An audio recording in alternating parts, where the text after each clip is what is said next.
What about your relationship with Lewis Carroll? I mean, what did you see in him that you mirrored that made you want to do the movie and then name this album Eat Me, Drink Me?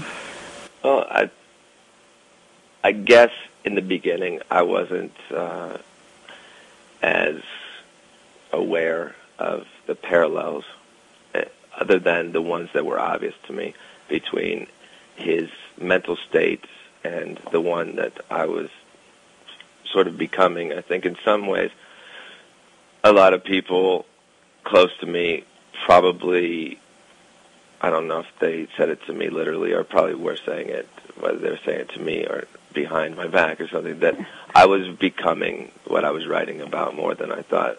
Because I started reading his diaries, and I chose to write a script based around the year 1869 when he wrote the poem Phantasmagoria, and he wrote that in January, literally 100 years to the week that I was born. Wow. And in his diaries, it's very,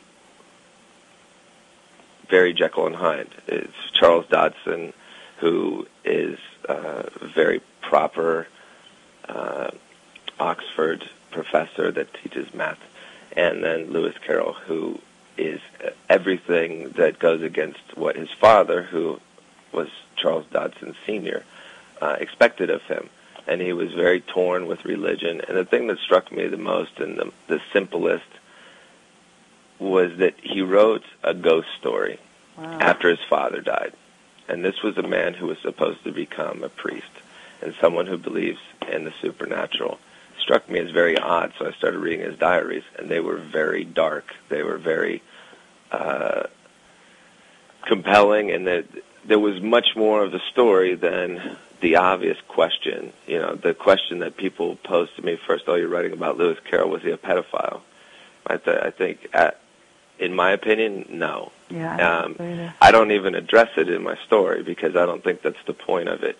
I think that he's terrified of losing his youth, his spirits, and if you look at Alice in Wonderland, there's themes that come up, and you have to, when you read his diary, you understand why. The unbirthday party. His mother died on his birthday, so I'm sure his birthday wasn't a very nice day. And you know, the funny thing is, that's my birthday. I've always resonated to his birthday, obviously, and it's Mozart's birthday as well. Well, things come in threes. Yeah. So, you know, in the Mad Hatter's Tea Party, there's obvious parallels to The Last Supper. Yeah. And what I started to find interesting was that the book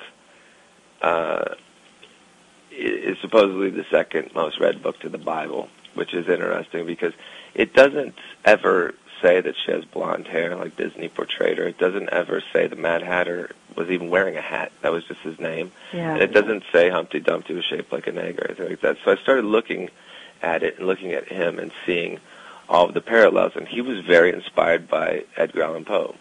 Wow. And Edgar Allan Poe, you know, who of course had this, you know, scandalous sort of Lolita sort of love affair. And then, of course, the book Lolita, a lot of people don't even realize that it was clearly inspired by Lewis Carroll. And Nabokov was the one who translated both Poe and Lewis Carroll into Russian for the first time. Did this all happen to you before you met Evan? I mean, did you feel like you were like telling no, at all.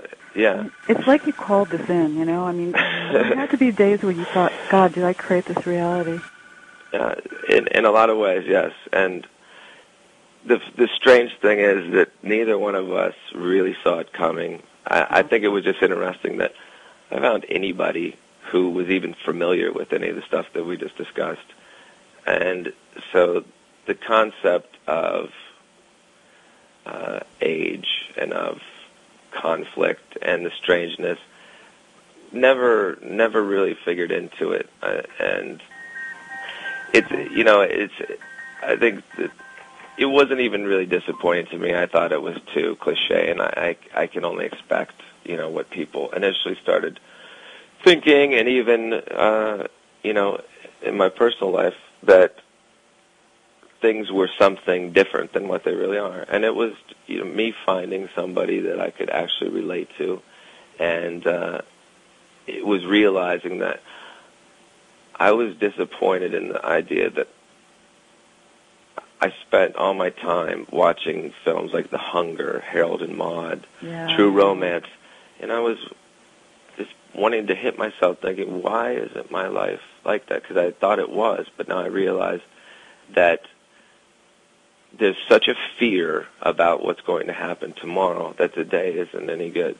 I think that I've gone to great lengths from the beginning of becoming whatever it is that I've become now, that I've made my path for myself, and there's no reason why it can't be the way it should be.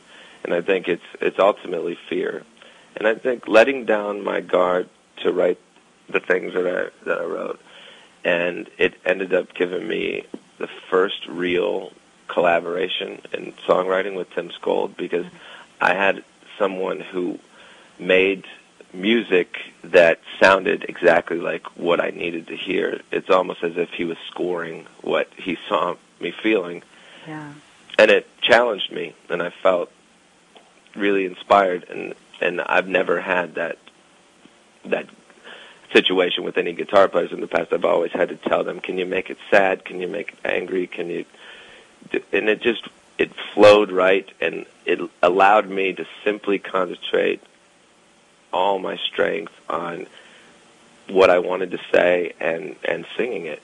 And that's all I worried about. And it made me happy to sing again, and I was excited to play it live, and we just finished 8 weeks in Europe, and it was very new and different, and not in the way that I've always hated when somebody comes out with a new record that you like a lot, that's had previous records, and they focus too much only on a new album. Yeah. But this stuff was very